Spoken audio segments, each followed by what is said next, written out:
and in the mid-1980s, Henry was the youngest person, then at the age of 22, to have served on the board of the American Church in Paris. Today's presentation could be called A Tale of a Man and a Book. For those who want to go deeper in the subject, and a little bit longer version, he's going to be holding another talk next week on November 28th, and he'll give you the information about that. So I'd like to introduce Mr. Henry Kreuter. Henry, it's all yours. Thank you. I'm doubling as film man and speaker tonight, or this afternoon. There we go. Not gonna like this.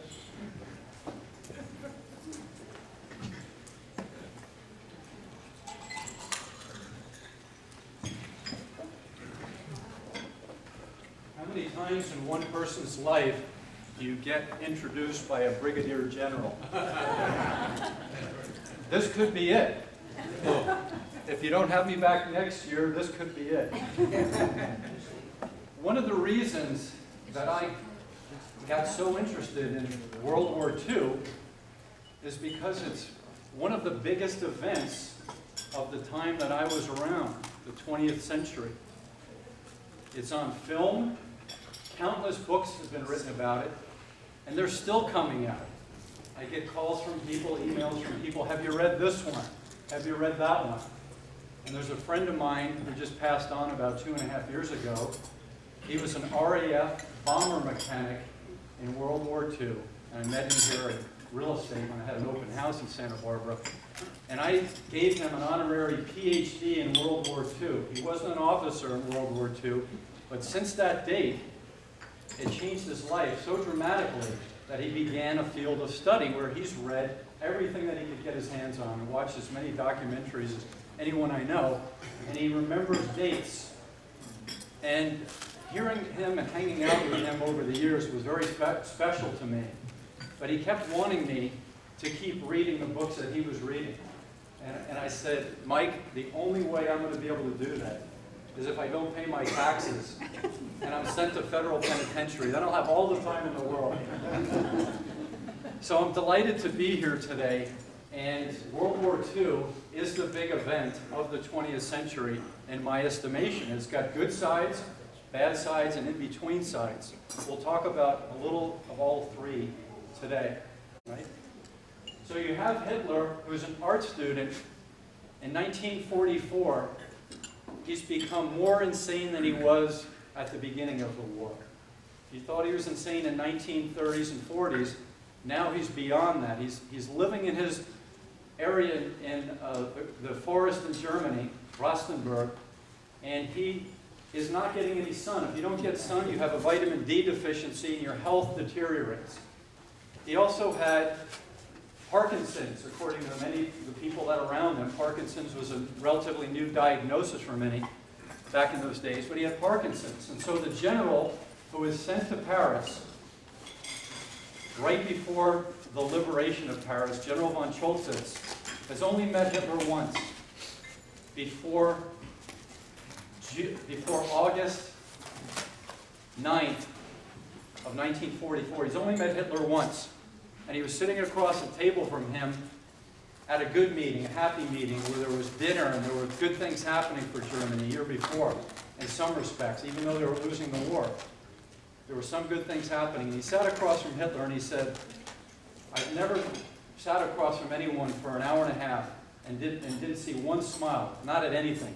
Hitler did not smile. But he still had his wherewithal to conduct the war. When he saw him again in Rastenburg in August of 1944, he knew that he was a changed person. He knew that he was deranged. So he takes General von Choltitz, a man who had never defied any orders, and he sends him to Paris with a goal of defending Paris, but he knew he couldn't. He knew he couldn't defend Paris. So at the end, what is he going to have to do? Just like he did with Rotterdam and Sebastopol, General von Choltitz covered the retreat of the German armies. It's quite a contrast when you look at Paris and the celebrations to know that people like this had just been through situations like that. Can you imagine that within hours sometimes, within a day or two sometimes? So this is your typical French village, starving. how many tank shells would it take to take out this entire building right here? One tank shell. A few tank shells and you can devastate this entire city, this little village, which took 100 years to put together. Here's a Typhoon, the best plane for ground attacks in the fellow's pocket. And here's de Gaulle celebrating with snipers still in Notre Dame. Snipers were still shooting away. People were hitting the deck around him, but he stood tall at 6'4" and walked down. He said, "This is my destiny, and this is the only chance I have to win over the French public." People around him, you know, some of these people were opposing forces that wanted to control Paris.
Liberation of Paris. So people who experienced it, the American soldiers who wrote about it, said it was the most lovely party that they had ever been to.